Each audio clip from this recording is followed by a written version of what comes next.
Yoga, editorial board, Enliven Clinical Cardiology and Research, editorial advisor Cardiology Update, Cardiology Society of India in 2017. Is not only a member of the editorial board, at the same time reviewer of international journals also. The list of international journals for which he is reviewer is the Heart, the Indian Pacing and Electrophysiology Journal, Indian Heart Journal, Indian Heart Journal Cardiovascular Case Reports, Journal of Indian Academy of Echocardiography and Cardiovascular Imaging, and European Medical Journal Interventional Cardiology Peer Review Panel. And apart from this reviewer, as a part of the reviewer and other responsibilities as a membership of member of so many academic organizations also. And he is a treasurer, Indian Academy of Echocardiography, Executive Committee member, Delhi NCR chapter of Indian Academy of Echocardiography, life member, Cardiological Society of India, life member, Indian Academy of Echocardiography, life member, Indian Heart Rhythm Society, member, American Society Echocardiography. And it is his apprenticeship with Professor Robert Lango on real-time 3D trans esophageal echocardiography at the University of Chicago, USA. And he has a good number of papers, original research articles in national and international journals for his repute. And almost all, more than 17 research journals has been published by Dr. Malhotra sir. And at the same time, he reviewed a good number of articles of national and international publishing. Almost all, more than 17 journals were, more than 17 articles are reviewed by Dr. Rahul sir. And he presented the case reports along with some other doctors, and almost all 7 to 8 case reports were presented by and submitted by Dr. Saab. And miscellaneous, there are the other miscellaneous publications also. This might be almost is a big list of the 14. And at the same time, he contributed the chapters in books. Almost all, there are more number of chapters are contributed to the more number of books.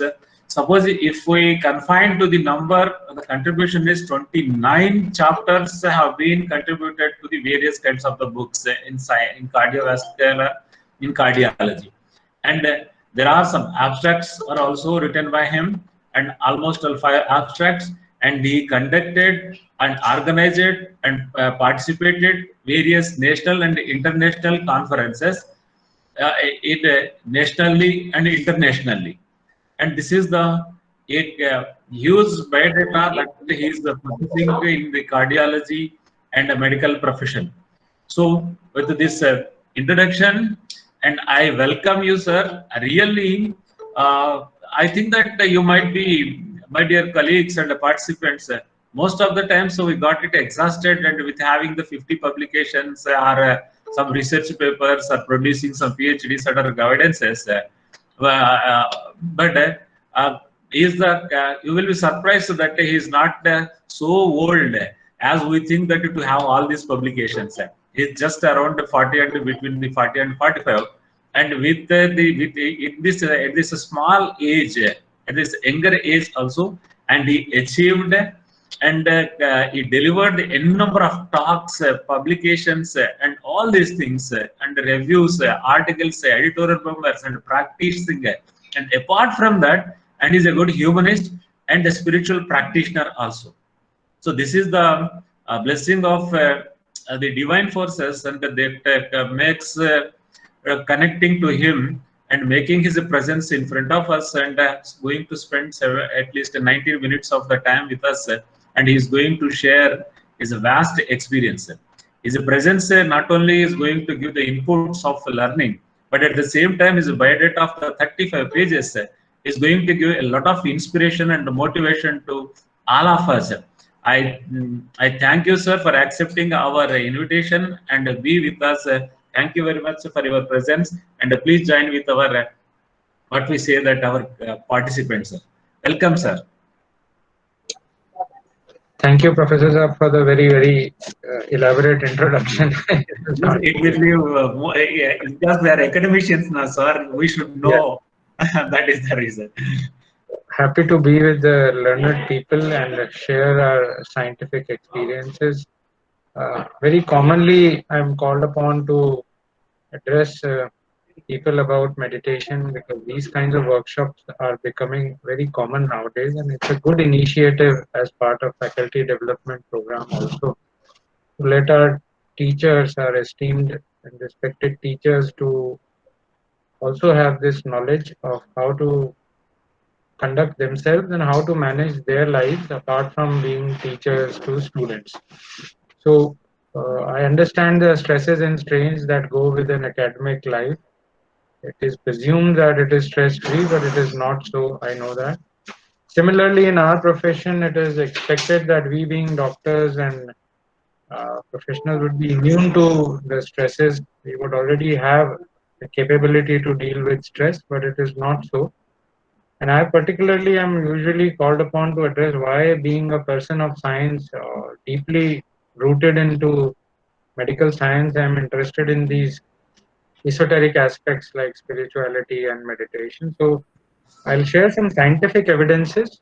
It's a very much a modern science now, and I'm happy to be with the erudite professionals of our country.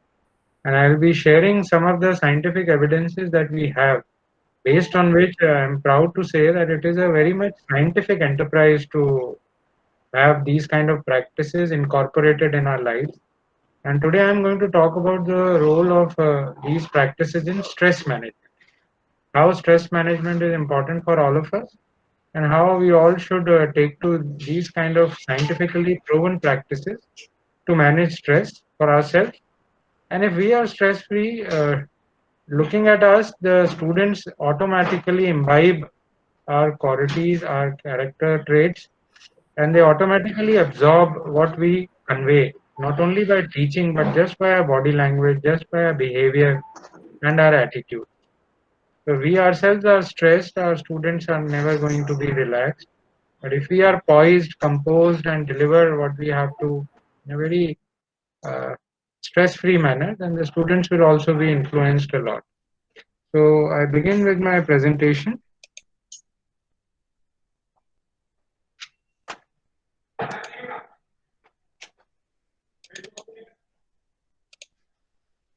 I hope you are able to see my screen.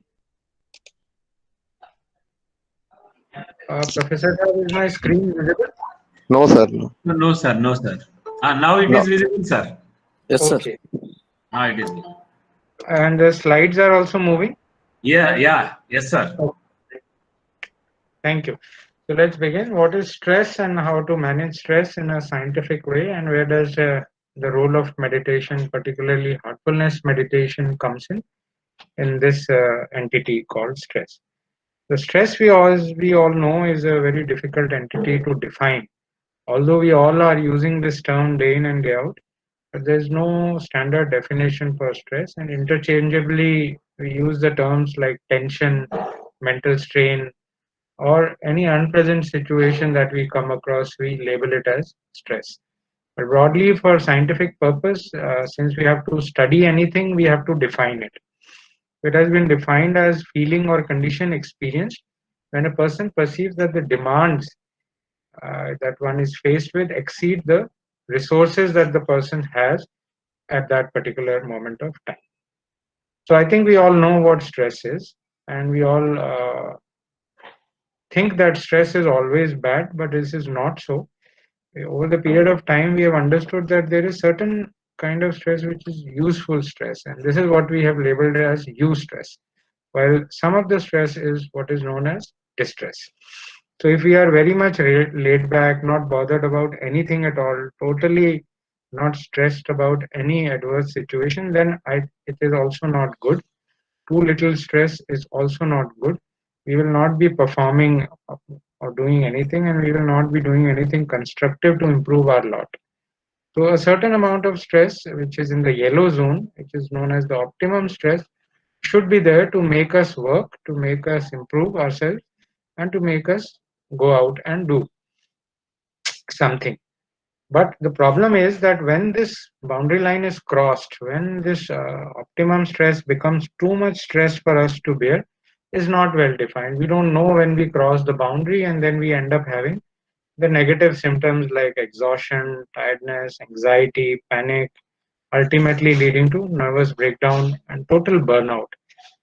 So, interestingly, these entities, burnout, fatigue, were not seen in 2, 3 decades from now, but we are seeing this more and more happen even in younger generation who are quitting their jobs and getting a situation of burnout because of too much stress they are unable to face, and they totally are dropping out of the mainstream. So, what is stress? This is a slide which I've chosen to just portray that circumstances will usually remain the same. All of us will be faced with same kind of stressful situations, we may like to call them, in life. It may be disease in the family, it may be death in the family, maybe financial problems. But stress is not in the situation, stress is in the response that we are able to produce. So, in this tram car, you can see it is at the top of this ring, and in the same car, there are four people exactly in the same situation, but you can see their expressions are completely different. So one of them is totally enjoying the situation, is joyous about it, is taking it as an adventure. The other person is not even able to face it. This person is very, very scared facing the situation. So it all depends on our response. It is not the circumstances that give us stress. It is how we respond to a given situation that is the primary reason for getting stressed. As I mentioned, in scientific parlance, stress has been studied in great detail. So once we study something, we have to define. And for the purpose of studies, generally stressors have been divided into four types. Work stress that we all face, related to our interactions with superiors, related to our peers, promotion, posting, and now I like to add another P, which is pink slips, layoffs, salary cuts being given in the particularly in the private sector. Domestic stress, again, all of us have to face interpersonal relationship issues. Mother-in-law, daughter-in-law is well known, but there are stressful encounters between spouses and other members of the family also. Financial stress is increasing by the day because of the increased wants that we have. The needs have remained the same. Wants have been increasing, which we are unable to meet with our scanty resources. So, financial stress and life situation stress, which we are all passing through now, in terms of widespread disease all around us or in our family members, close relatives. And most of it is due to unrealistic expectations, due to science that if we are taking medications, if we have a vaccine, we will not fall sick, we will not die, we will have a healthy, long life if we are doing everything right. So these things bring stress. Broadly, we divide stress into these four categories. And most importantly, these are all related.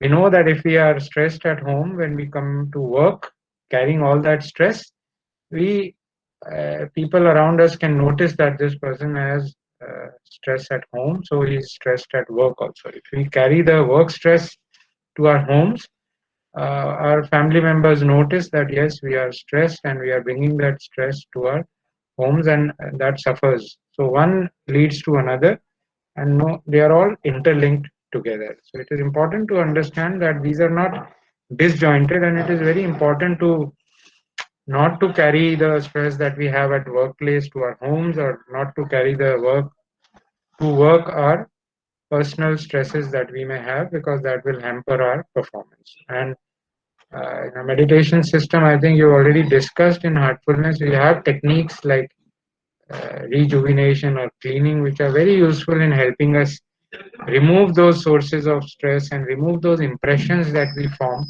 then and there, and we don't carry them with us after that episode. So how to diagnose stress, how in medical field we diagnose stress, and how is stress important in medicine, I'll come to that. But an important aspect to know is that we don't know whether we are stressed or not. Very often we deny, very often we don't know whether what we are feeling is actually we have crossed the boundary of stress, which is unhealthy for the body, or this is a normal amount of response that we are giving. So there is no diagnostic blood test for stress that can tell us that yes, you are stressed and yes, you are not stressed. So generally it is diagnosed by the people around us, particularly family members notice our change in behavior, our irritability, our anger. Our workplace colleagues notice our changing behavior and they pick up that we are stressed. And sometimes we may ourselves feel that we are not feeling right about ourselves, and that is the time to know that we are stressed. Commonly, what happens is that we usually deny it. No, no, I am not stressed. What other people have is stress, and what I am going through is not stress. So, that is something worrisome about it. The denial mode that we all like to be in, denying ourselves being part of stress. So, general signs of stress we all notice are irritability, impatience, unreasonable anger, excessive sleep or lack of sleep, which is a common situation we are finding in our patients nowadays because of widespread stress all around us. Sleep is the first mortality that has happened. Disinterest in work, withdrawal from general daily routines. So these are some of the stress, and very commonly now we are getting patients with high blood pressure, which is mostly because of excess stress that they are being faced with. So stress is an important medical entity. It should not be taken lightly. And I have put together this slide just to highlight some common diseases which are directly known to be caused by stress. Like people who are stressed are more likely to indulge in substance abuse, intake of alcohol. Of course, the manifestation of persistent stress is anxiety, depression, headaches. But stress is also known to be a causative risk factor for diseases like stroke, heart attacks, high blood pressure, even diabetes and asthma. So there is direct scientific evidence relating psychosocial stress to all these diseases, and the list is very long, but these are some important diseases I have included here.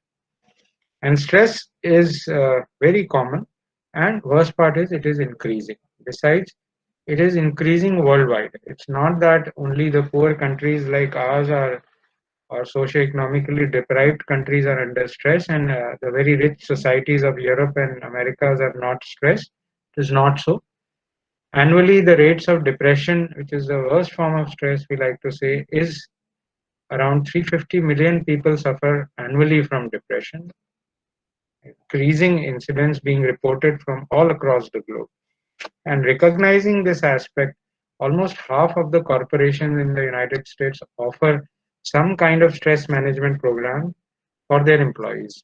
Because it has been understood that if your employees are healthy and happy, the work output will be good, the results will be good, their performance will be better. And if they are absent from work, if they are not taking interest in work because of ill health, which is primarily due to stress, then there is considerable revenue loss also to the not only corporate but the society at large. For example, some professions are so much under stress, and one of those is medical profession. The other is armed forces because of the persistent threat. And in spite of being well looked after financially, there is data which shows that almost one war veteran kills himself every hour in the United States. So this is a very, very high rates of stress in some professions, and some are less. But all of us have to be prepared to face the different kind of stressful situations that may come up. We do not have such data for most professions from our country, but generally it is well known that the level of stress is underestimated and hence underreported, so it is not treated at all. So we are generally undermining the value of stress in our society. So it's better to know about it, prevent it, and be able to combat it when we are faced with situations that are likely to give us stress. Being a teaching community, I would just like to share with you that the Indian students have we have the highest suicide rates in the world in terms of students. The maximum number of students commit suicide in India as compared to any other country, which shows the tremendous level of stress our students are being put to because of several reasons. And we as teachers can be aware of these facts and take remedial steps to ensure that we notice signs of stress in one of our students and we can address them before it becomes too much for them to bear. So why are we stressed? What are the common reasons for stress? This we all know. Currently, there is a single reason. Everybody will be able to say that. But there are indirect consequences also of this viral pandemic that is the current cause of stress. But we are in a medical profession have known that stress has been there for several decades now and it has been increasing. Even before this pandemic came, we have labeled stress as a silent pandemic the next of this millennium. So this has been going on and gradually increasing. The reasons are many. We no longer have joint families, breakup of the family unit, which was supposed to be the shock absorber of stresses and strains of the life. We are moving around a lot, changing places very rapidly, changing jobs very quickly, new people to deal with every now and then, which we are not geared to change so soon. So generally, that ends up producing stress for us. There's social network is breaking down. We may think that we are connected by Facebook, by Twitter and Insta and all those things, but actually, human beings are social animals, and we like to get together with other people. And physical closeness is more important than this virtual closeness, as we would like to believe. So these kind of social networking, which used to happen in temples, churches, fairs, people getting together in large numbers, meeting each other, was supposed to be good for us rather than sitting in isolation and communicating virtually with each other. Similarly, as I mentioned earlier, increasing financial wants and increasingly becoming more and more ambitious is one of the reasons why we are getting more and more stress. There's lack of peace, lack of contentment in us. So every age group, every level of financial strata, socioeconomic strata is under stress. Students are under stress, young students as well as elder students. If you are good in studies, then also there is stress. If you are not good, again, there is tremendous stress.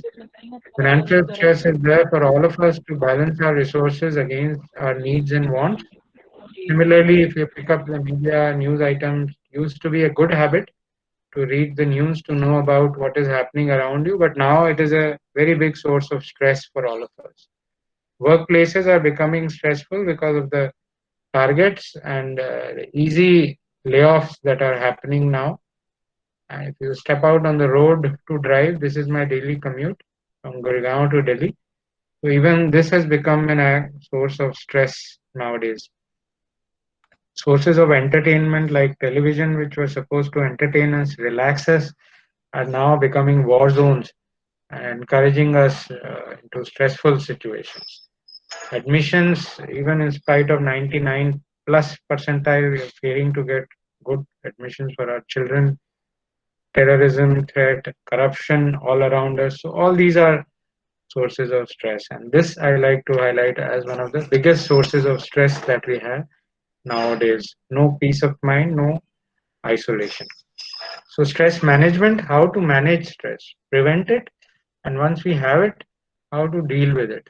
The commonest thing which has been observed is that we deny. We deny having stress of any kind because we have a negative impression of a person who is stressed. So we generally tend to deny that we have stress, but that is not right. Or we end up blaming someone else for the stress that we are going through. Commonly, it is the boss in the organization or a senior family member, which we end up blaming for our stress, or even our politicians or other people. We externalize the cause of stress to ourselves. Some people like to indulge in hobbies to get rid of stress. Commonly, we indulge in overeating, and that is why we end up becoming obese if we are more and more distressed. Some people like to drown themselves into work to get rid of stress, but this is all running away more or less. And these are all temporary measures of dealing with stress. We may go out, have an expensive vacation, but when we come back, we are in the same situation. So we have to learn with this rather than run away temporarily from that situation. In our society, we consult astrologers. When will this bad time go away? What should we do? But again, we all know that given the pandemic, which was not predicted by anybody, this is not the right kind of remedy that we should seek. In the West, they are very popular to visit psychologists and psychiatrists for dealing with stress management strategies. But in our country, these are not very popular currently. And you will find all kinds of stress management tools being available on the internet.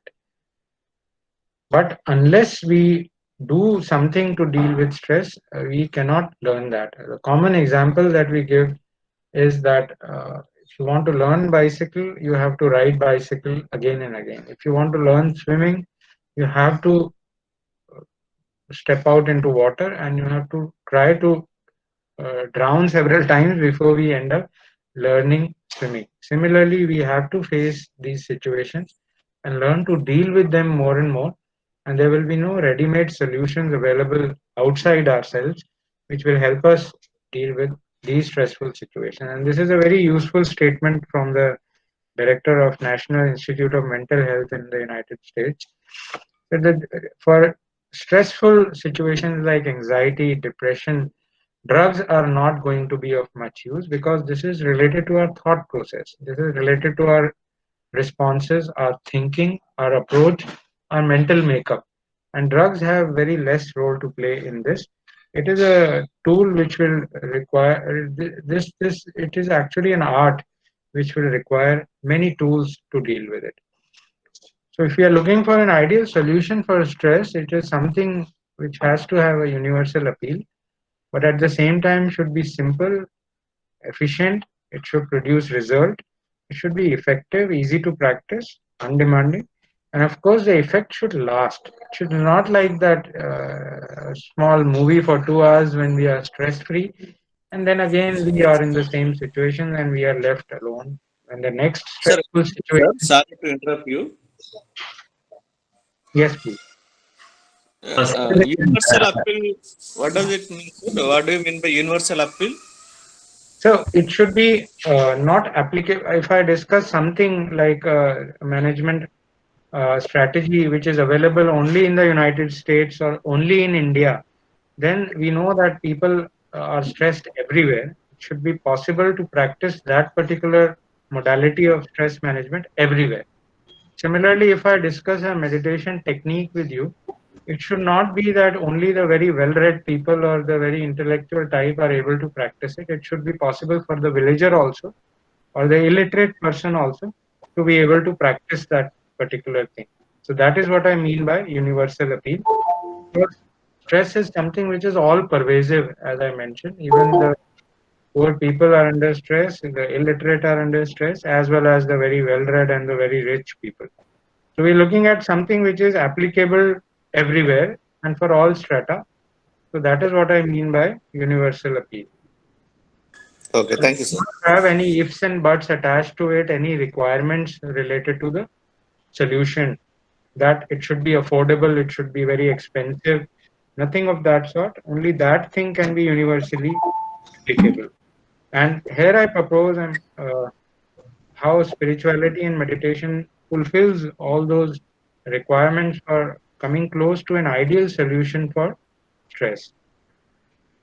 So where does meditation come in terms of a drug or a management tool for dealing with stress?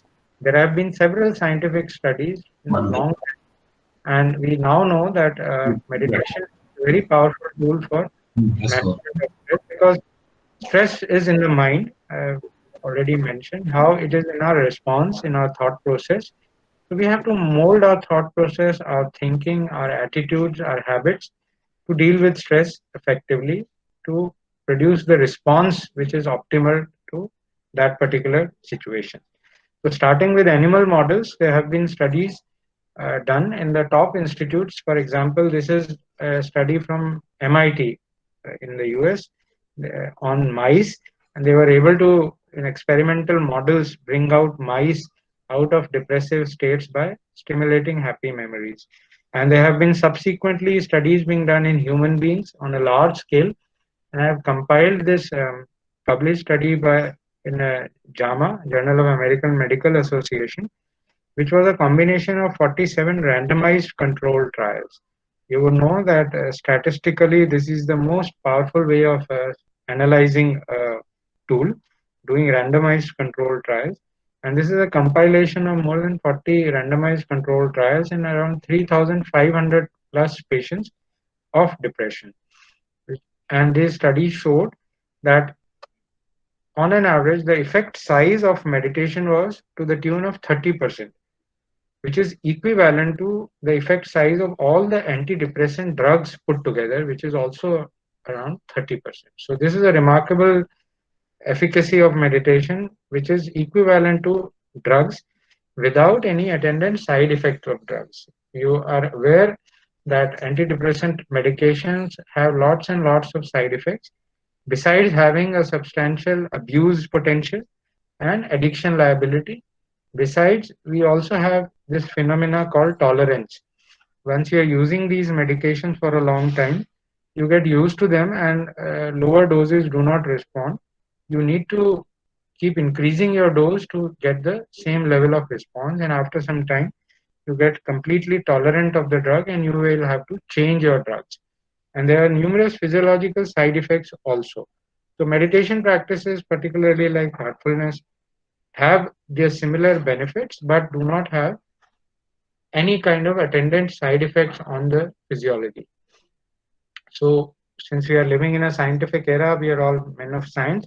I'll discuss some scientific evidences, the studies which have already been done, and some which are going on in the top institutes all around the world. So this was one of the studies done with the Heartfulness Institute in a hospital setting in the United States to look at the fallout of stressful situations like burnout, emotional wellness, and even on chromosome telomere length in healthcare professionals. As I mentioned, this is one of the stressful situations, hospital setting. Armed forces are few of the accepted professions which are very much prone to stress. So this study was done in this hospital setting, and over a period of 12 weeks, half the people were offered stress, which included doctors, nurses, paramedics. So for 12 weeks, they were offered heartfulness meditation. Half of them practiced heartfulness meditation, half did not. And at the end of 12 weeks, we analyzed their response in terms of psychological scales and well-being surveys which were done. And these were the results. Those who practiced heartfulness meditation experienced significant decrease in negative emotions like anger, cynicism, anxiety, burnout, fear. Well, there was a significant increase in positive emotions reported like joy, calmness, harmony, tolerance, quality of sleep, very much improved in those who practice heartfulness just for a period of 12 weeks. And a very important, which is a wonderful scientific evidence of accept, which shows that in younger people, there was increase in telomere length. Now, telomere, if you are aware, is a part of chromosome in our body. Every cell has it, and it is related to immunity, aging, and survival. So, if we are persistently exposed to stress or disease states, and our telomere length is decreasing, then we are likely to live less healthier lives, and our lifespan is also likely to be shorter. But if our telomere length is longer, we're likely to live a more disease-free life, and our immunity is also better. So the impact of meditation was demonstrated even on telomere length, and this was a very good and surprising result that came out. And this was published in an abstracted journal also, owing to the remarkable results of this study. Similarly, there have been other studies and reviews being done, different kinds of meditation and different aspects on positive emotional states. So this is a review from Heartfulness again, which showed that practitioners of heartfulness meditation significantly had higher levels of gratitude, feeling of gratitude in them. And gratitude is one of the attributes which has also been studied and shown that if you have more gratitude, then your gray matter is more, your mental health is better. And this was one study which we did. I was a co-investigator in this study from the Max Super Speciality Hospital. And we did this study in collaboration with IIT Delhi, our neighboring institution. So these three authors were from IIT Delhi, and I was from Max Super Speciality Saket. And we did this study on heartfulness meditation practitioners with the different components we have, like meditation and this cleaning component that heartfulness has. And we looked at their heart rate variability by attaching ECG leads to these practitioners. There were 30 practitioners who were invited to our laboratory, and we did this study over a period of 2 months. And we continuously recorded their ECG while they were meditating and while they were doing cleaning, also while they were sitting quietly and doing none of these practices. And we compared the effect of cleaning meditation with the sitting quietly, all for 30-minute duration. And we found that while doing these practices of meditation and cleaning with the heartfulness way, there was substantial change in their autonomic nervous system change, which resulted in switching over from the stress system, which is the sympathetic nervous system, to the relaxed system, which is the parasympathetic nervous system. So meditation and cleaning result in a change in their heart rate variability from sympathetic dominance to parasympathetic dominance. Similarly, heart rate also continuously reduced, and there was a positive effect on blood pressure also. And blood pressure substantially came down at the end of cleaning as well as at the end of meditation. So this was a very good result and very well conducted study published by the premier cardiology journal of the country, the Indian Heart Journal. And as was mentioned by Professor Saab in my introduction, this was also awarded in a subsequent symposium.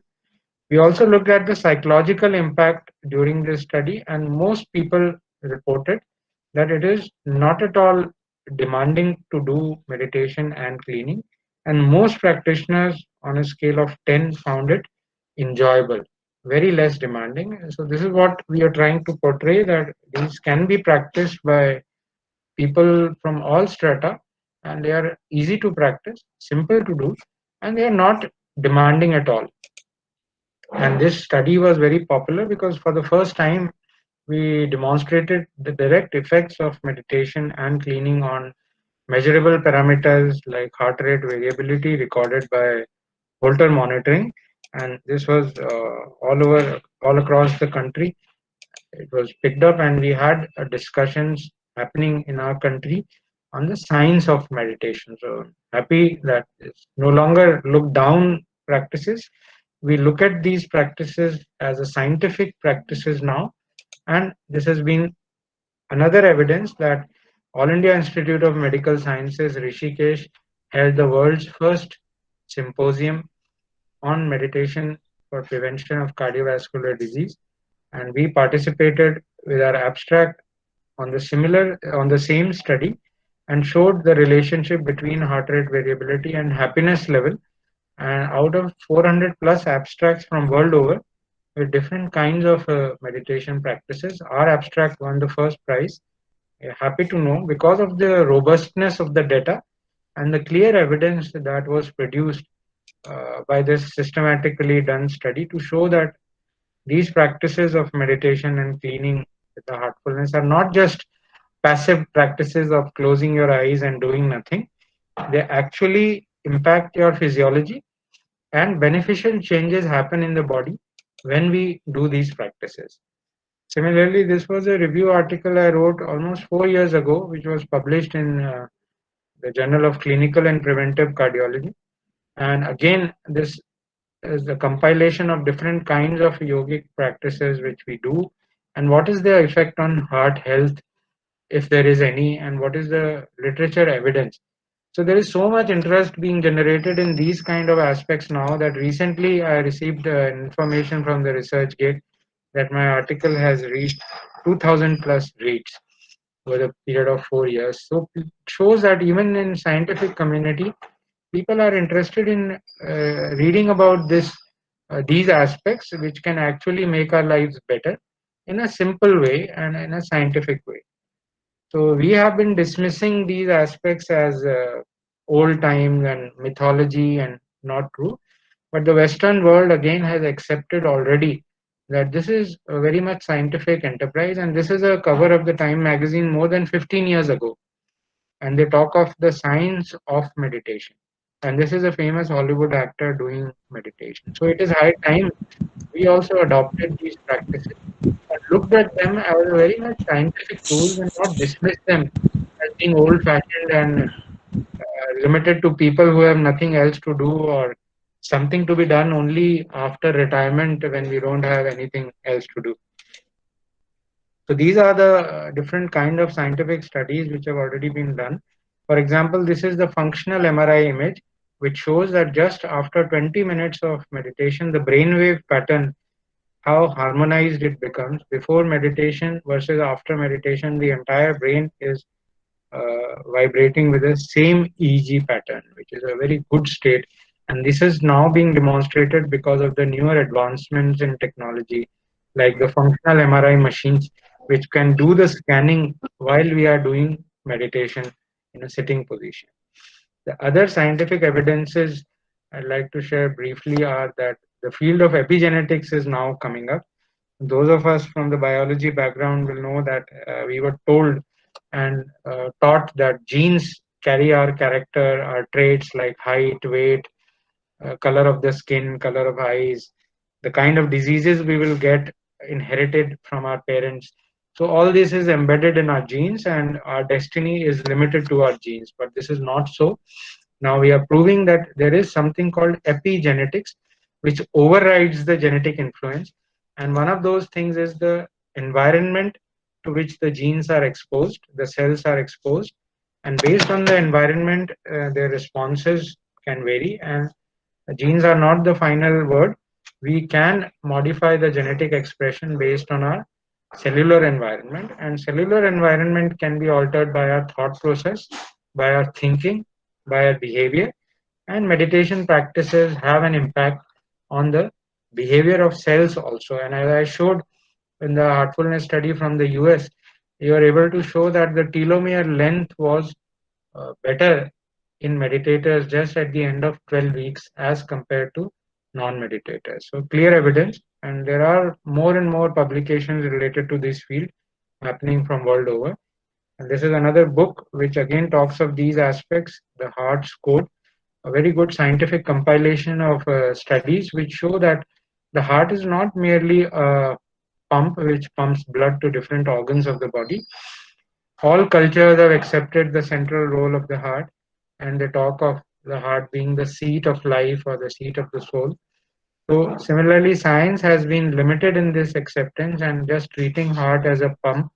But these are several studies which have been published, compiled together, say that heart has a much greater role to play rather than just being a pump. Uh, has a capacity to feel, to communicate, to remember. So these are more and more publications which are coming up.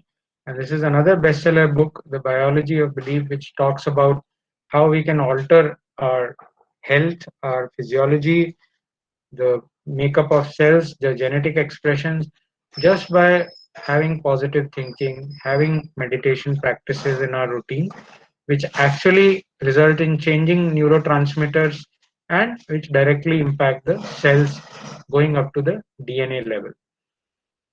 Again, the direct and immediate effect of mental practices like meditation is on the brain waves. This is another way of studying the working of the brain. We connect EEG machine to the brain and we record the waveforms from different parts of the brain. And it is known that different kinds of activities have different effects on the brain. For example, when we are awake and excited, like now we are very focused, then brain are is in the beta waveforms are the dominant waveforms recorded from most parts of the brain, and generally this is when we grow up to more than 12 years. Similarly, when we are in deep sleep state, the waveforms become very low frequency, very coherent, and these are very relaxing for the brain and for the body also. When we are in theta waveform, again the low frequency waveforms are recorded from the brain, and these states of brain are associated with deep relaxation But these are very creative activities. Subconsciously, we are creative. And it is now known that one of the greatest scientific discoveries, like what Newton noticed, like fall of apple or Archimedes, these were in these states of mind, and these people were relaxed deeply, but subconsciously they were creative state. When we are very much active in beta state most of the time during the day, very excited, then our thinking is although focused, but we are unlikely to be creative and we are unlikely to be receptive. So for students, it is now being shown that if our students are mostly in the relaxed state, then their capacity to retain, understand, learn will be much better.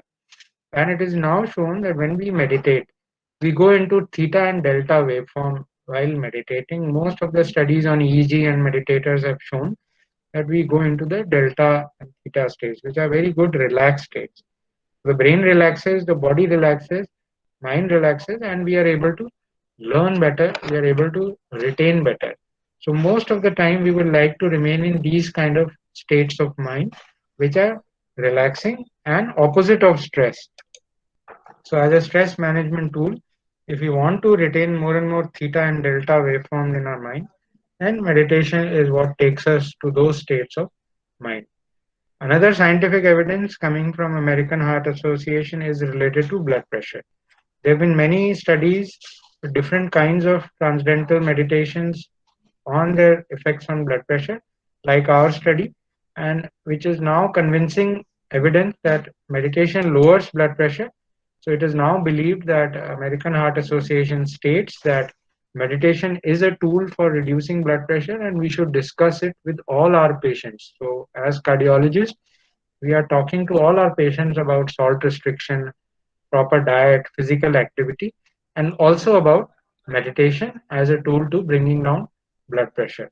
Similarly, overall cardiovascular risk, the risk of having heart attacks, strokes, which is the number one cause of death worldwide, it is now being recognized that meditation can play a role in reducing the overall risk, not only by reducing stress levels, but by encouraging positive behaviors, positive attitudes of the patients, and thereby reducing the overall risk of cardiovascular disease. This is a snapshot from one of the top hospitals of the world, the Mayo Clinic, and if you visit their website and if you look under tests and procedures, meditation is in fact listed there in the form of test and procedure, and it is defined as a simple, fast way to reduce stress. They accept that there is evidence and they offer you trainers and train you for dealing with stress with the help of meditation. So coming back to the slide which was questioned as a practice, if we look at tools for dealing with stress, meditation is the number one tool coming up worldwide, which is safe, which is simple, which is affordable because practices like heartfulness are available widely, more than 140 countries of the world. Even our rural areas have trainers of heartfulness practices. They are affordable, they are offered completely free of cost. Anybody can practice anywhere, even in the offices, in our workplaces. We are having these kind of workshops where we can sit down and meditate besides from our home. So this is how I propose meditation, the heartfulness practices as a tool to bettering our lives, improving our stress levels, and becoming capable of dealing with stressful situations which will come if we are not stressed right now. There is going to be some kind of stress which is going to come in our life. It is better to have these tools with us and prepare apart from the multiple other health benefits that we are going to get in a very safe and effective manner. So these are other evidences. The bestsellers in our country for the last 2 years have not been the autobiographies of cricketers and film stars and people in finance, but actually these books, simple books which talk about practices related to meditation and the scientific evidence, how we can actually alter our lives, improve our lives by doing these simple practices and incorporating them in our day-to-day schedule. So that is why more and more institutions, corporates are having these kind of workshops, and I'm glad that AICTE has included this for our teaching community. We had a very big program last week happen for our school teachers, where more than 10,000 school teachers enrolled and are undergoing heartfulness meditation training all across India from 25 states of our country. So that teachers are the torchbearers of the future, we say, and students are not only imbibing what we are teaching them, they are imbibing much more by looking at us, us, by absorbing our attitudes and behavior. If we are to alter our destiny, the destiny of our country, of our society, and I think this is the best way to start. Becoming better human beings ourselves so that the next generation will automatically imbibe those values from us. More and more workshops are happening at workplaces, schools, colleges, institutions, all across the world. And this is an example where sessions are happening in corporate setups like ours, in hospitals.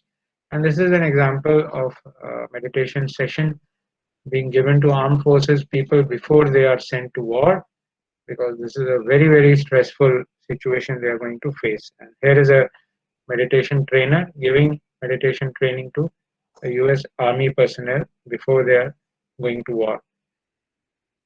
Besides, we have a very easy access to practice. Apart from these direct workshops and interactions with trainers, you can download this app, Hearts app, which is available on Play Store as well as the App Store.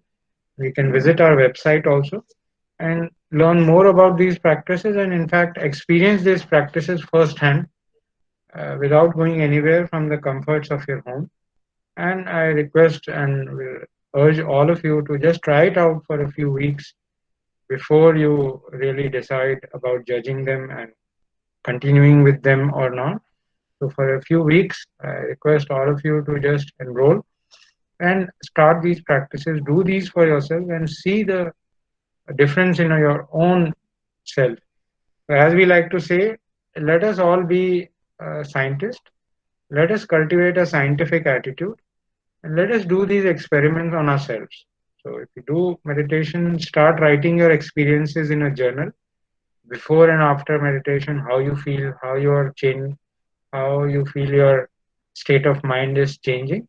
And over a period of time, you judge for yourself with your diary that actually what changes it has ended up producing in yourself or not.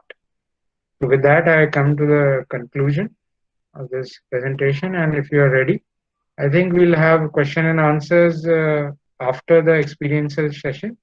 But before that, I'd like you to have a 15-20 minute experience of meditation with me. And then we'll have a question answer answered if you have any. So thank you very much for your patient listening. And if you're ready, we'll have a session of meditation now. Yeah. Is everybody ready? Please respond one. Yeah, sir. Yes, sir. Thank you very much. Thank you. Yes, sir. Thank you very much. Thank you. Please, So I sir. request you to just sit down in any comfortable position and inform people around that you would not like to be disturbed for the next 15-20 minutes. Ideally, the phone would be switched off, but since we are in this session with the help of your phone, you may have it on for now, but hopefully you are not disturbed by any calls during this session. And I will be giving verbal commands which you will follow. And when I say please start meditation, that is the time when you will start meditation. And there will be no music played or nothing else. We will just be meditating after that silently. And when I say that's all, that is the time when meditation will end. And you will gently open your eyes and make note of your experiences. If you have a paper and pen ready, I think a good exercise would be just to make a mental note of how you're feeling right now. What is the condition right now? By closing your eyes, observing yourself, and just write down a couple of lines about your state of mind. And we will do the same exercise at the end of meditation. So this will be a before and after comparison. Sit in any comfortable position, preferably not lying down. Any sitting position with your back straight would be good, in such a way that you are not disturbed and you don't have to move your position again and again.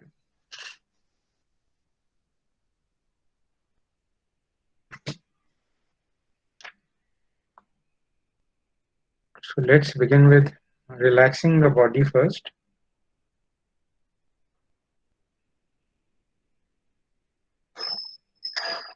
Gently move your toes and make them relax.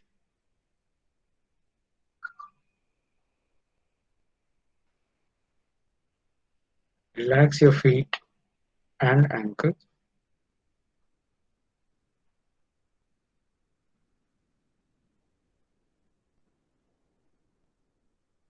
Feel energy from the earth travel up your legs, up to the knees, relaxing them.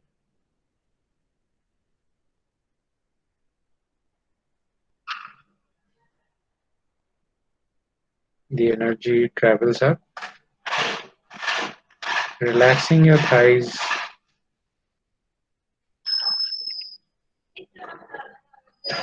relax your hips and waist.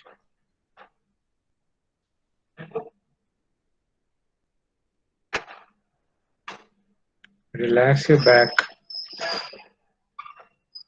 from the top of your head to your tailbone.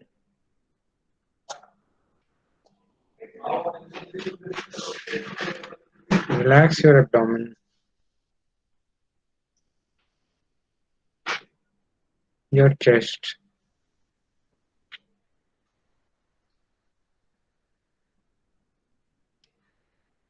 deeply relax your shoulders and feel them melting away.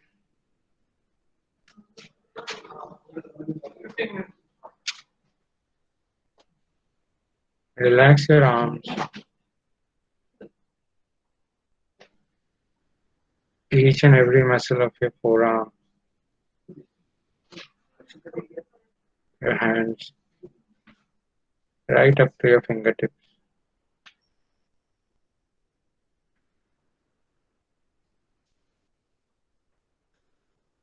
Relax your neck,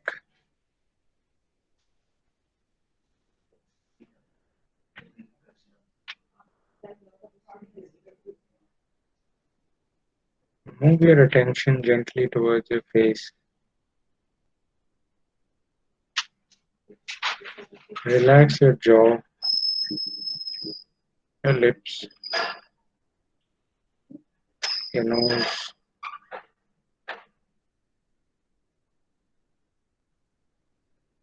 relax your earlobes, your cheeks, your eyeballs, forehead, scalp, right up to the top of your head.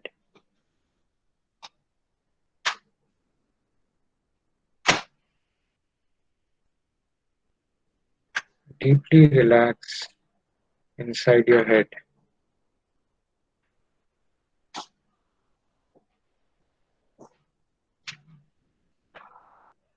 Scan your whole system from top of your head to your toes.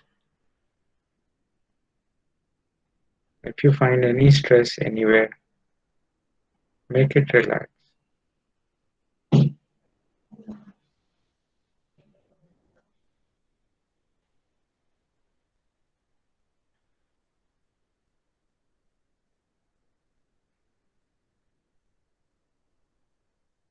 Now gently bring your attention towards your heart.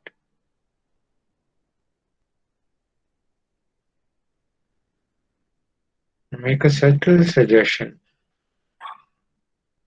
that there is divine light in my heart, already present, which is attracting me inwards.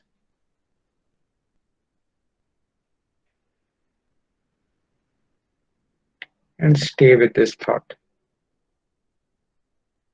You need not to imagine any color or intensity or brightness of the light. This is just a suggestion. And just rest your mind on this particular idea. The yogic transmission will descend upon you, which will take us into the depths of meditation.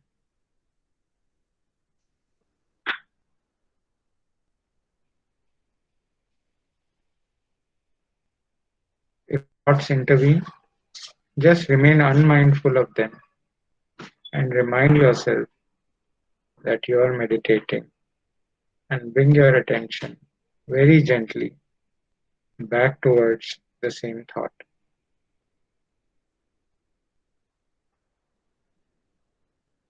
Let's begin meditation.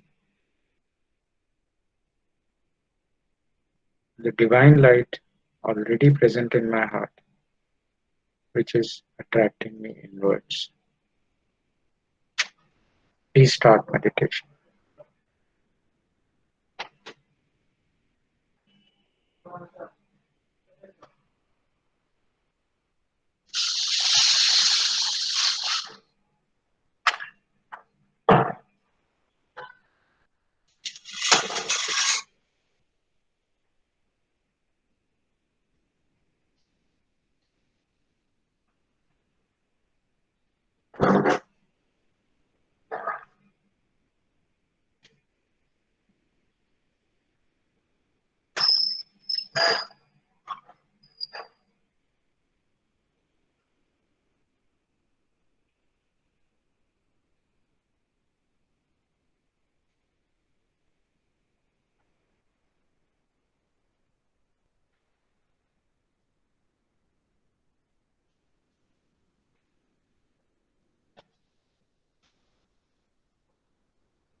Sir, you are muted.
Sir, please unmute, sir.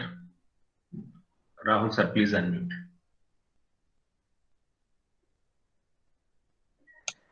Yeah. The meditation has now ended. But please remain seated with your eyes closed. Just observe yourself, how you're feeling. Just make a mental note of it.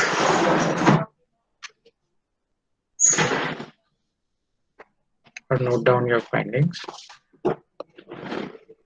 If you have any questions related to the practice or presentation, please feel free to ask them now.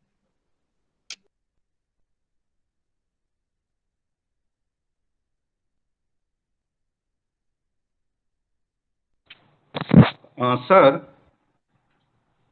Yes, please. how much time this type of meditation we have to do? And second question is whether it is required to do daily basis.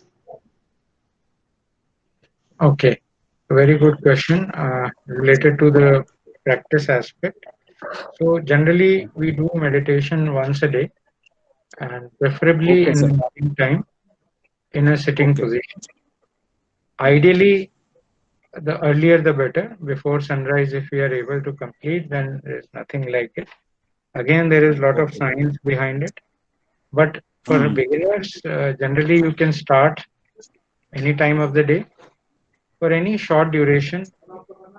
But after that, gradually you can naturally prolong your duration of meditation. But maximally in one sitting, not दोन more मिनिटं. than 1 hour is required.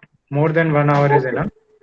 But Okay, 15, sir. 20 minutes to start with, and maximum initially around 30 minutes if you can sit comfortably. It is Okay. good enough. Sir, a myriad of thoughts coming to the mind. At the first instance, though the experience was definitely good, excellent rather, but at the first instance, myriad of thoughts were clouding. So, how can I get out of it? That's a very good question. We expect about thoughts usually in our meditation sessions because if we have a mind, the purpose of the mind is to think.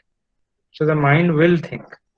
But what we are doing by meditation and particularly with heartfulness meditation with the help of yogic transmission is we are training the mind to think about just one thing and we go on in the subconscious level while the thoughts continue at the conscious level. So gradually, as you continue to practice heartfulness, you will notice that one, the number of thoughts become less and less. And most importantly, the thoughts will be there, the traffic of thoughts, even if it is there, you will be busy with the meditation in the subconscious, while the thoughts will not be able to bother you when you are meditating. So this ability Thank comes gradually with practice. So we remain unmindful of thought. And the idea is not to become thoughtless or suppress the thoughts. you, sir.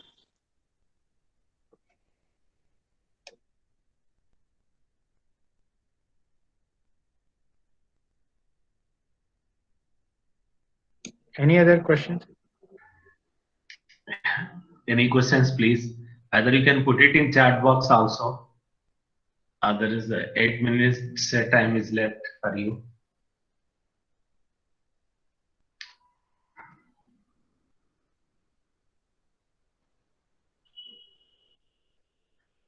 Any questions?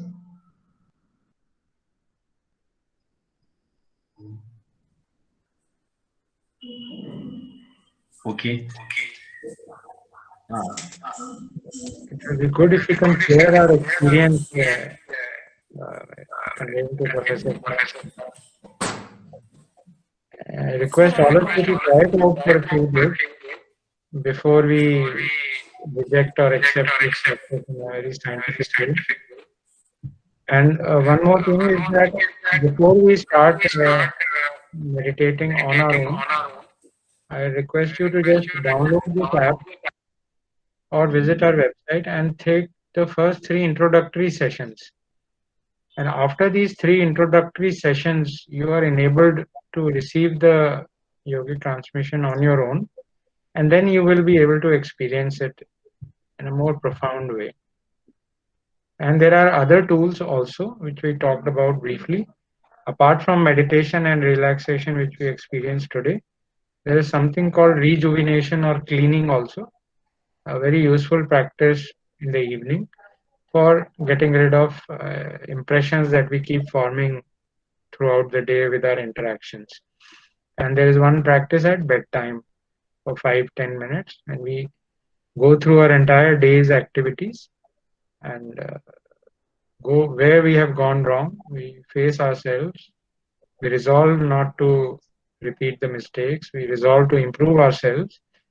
And then we connect to our deeper self again, and we go to sleep in a very meditative state. So this is like a 24-hour cycle with 4 components being part of it, and very easy to practice in even busy schedules, and very productive.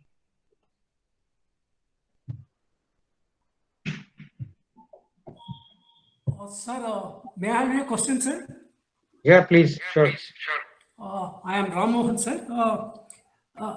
As a supplement to this yogic meditation, to at least a little extent, listening to a soft music at the time going to bed and waking up, followed by a periodical dance. Dance means we not to be a professional dancers, but we move our body to the extent our flexibility allows. I am of the opinion Not that very audible. Sir, is it okay, sir? Raman, Sir, there is a resound is coming. Your question should be brief. Brief only, sir. It's very brief. Does music and dance as a supplement to yogic meditation, does they help anything? See, everything, even looking at a flower or visiting a garden will be effective in bringing down stress. But we are looking at modalities which are practicable to everybody, literally all strata of society, all kinds of people, scientifically validated, and the effect should be durable. Like if you listen to a music when you feel good only for that period, but it doesn't stay with you throughout. Besides, there is this problem of having the music with you, listening to it when you require it, availability, your battery needs to be charged, all these things. So yes, it may be effective, but we are looking at something which is a combination of ease of use, efficacy, affordability, availability, all these things. So this is where meditation comes in, particularly heartfulness meditation.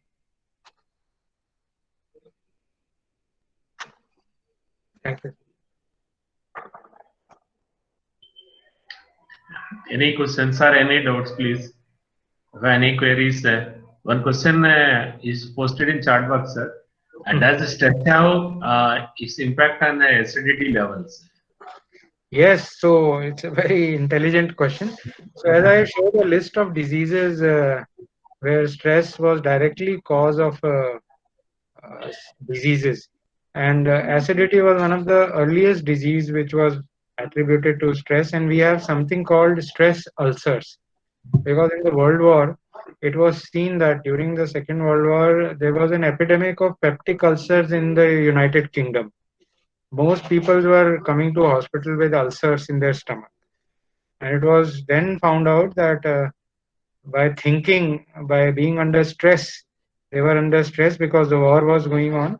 So acid output was very high, and because of the high acid output in the stomach, most people developed peptic ulcers. So then this concept of stress ulcers was understood, and we still have this term called stress ulcers in the stomach. So that's why stress management greatly reduces your acidity by reducing acid output, and it reduces your ulcers also. There have been experiments in animals where it was shown that when you stress a dog, you don't give it food, you scare the dog again and again, when we measure their saliva output, their acid output, it becomes very high. The acid output becomes very high, and that causes acidity.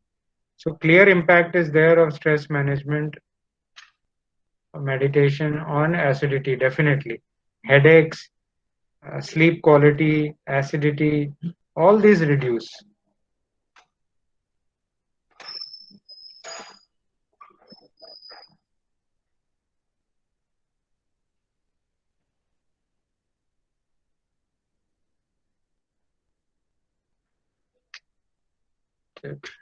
Okay. Any query is there? And just post on chat box, and mm, definitely we will share this SARS PPTs and the entire details of Heartfulness organization. Sir, thank you very much. Sir, sir is taking the session from his hospital. And he mentioned to me that he will conduct the session from his hospital office. Really, we are very much thankful to you, sir. In spite of your hectic schedule, I know they represent the busy schedules of the doctors and medical professionals of this course of the pandemic. In spite of that hectic schedules and busy schedules, and you have spent at least 1.5 hour time with all our faculty members and almost 100 faculty members across India from different streams, from engineering, arts, science, management, and the professional backgrounds. They have participated, and they well received also. And they curiously waited, and they were posting the questions to queries to my WhatsApp box, asking that when would this should come. Probably you have come across with this meditation practice also. Thank you very much, Dr. Rahul Malhotra, sir, and for giving such a scientific evidence with a logic and a practical experience to all our colleagues. Thank you, sir. Thank you very much. It's a pleasure, sir. Thanks for inviting me with this erudite audience of teachers of the country. Thank you very much.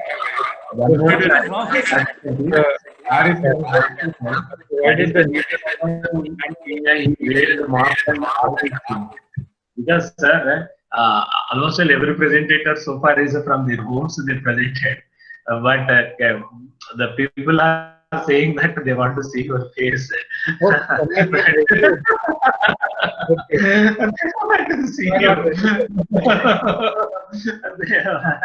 Actually, in India, you have to pay more for that.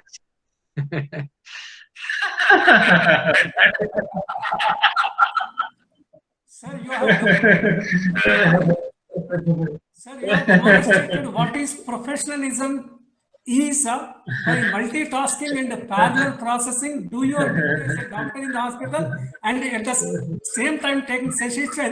And it's a what you call it's a very motivational demonstration that you have shown. Thanks a lot.